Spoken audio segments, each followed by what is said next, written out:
New York City, over 8 million inhabitants, countless visitors, skyscrapers, honking taxis. Don't get me wrong, I love New York City, but sometimes you just gotta get out. We heard of a little spot on the northernmost tip of the Jersey Shore called Sandy Hook, and the Sea Streak ferry can get us there. Let's go. Highlands, New Jersey is a sleepy seaside town located on the hill across the bay from Sandy Hook. It is also hometown to filmmaker Kevin Smith. You might recognize some of the town as it's featured in a couple of his films. We headed up to our B&B, the Seascape Manor, a 120-year-old historic house overlooking the ocean. After dropping our bags, we headed downtown to grab some food. Italian, pizza, American, and many waterfront seafood restaurants. We found ourselves at the Inlet Cafe for some seafood overlooking the bay. We started with a half a dozen Blue Point oysters on the half shell and a couple of pints of the locally brewed Carton Boat beer. We followed that up with shrimp, fish, scallops, and crab cakes. They have non-seafood options as well.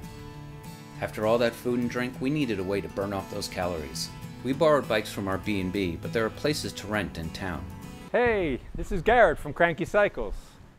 There's a bike path running along Route 36 leading out to Sandy Hook National Park. While crossing the Seabright Bridge, we caught a glimpse of the historic Twin Lights Lighthouse.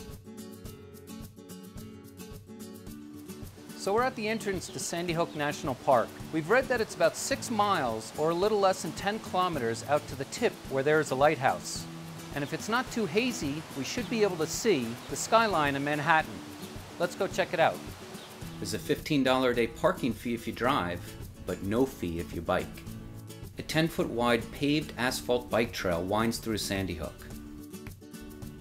I think the lighthouse is right around the corner.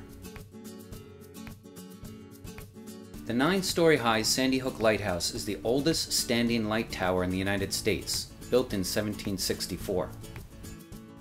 Historic Fort Hancock takes up a good part of the peninsula. These lieutenants' residence date back to 1898. They also tested large explosives here starting right after the Civil War up until 1919. These ruins stretch on and on but are off limits for exploration. We finally made it to the tip of Sandy Hook, where you can in fact see the Manhattan skyline. There's a lot to do out here, from sunbathing, swimming and fishing to sea kayaking, windsurfing and kite surfing. There are many beaches to choose from on both the bay side and the ocean side.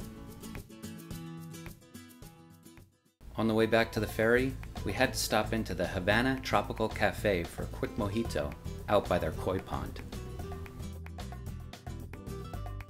Sandy Hook and the Highlands are a relaxing getaway from the hustle and bustle of New York City, and you don't need a car to get there.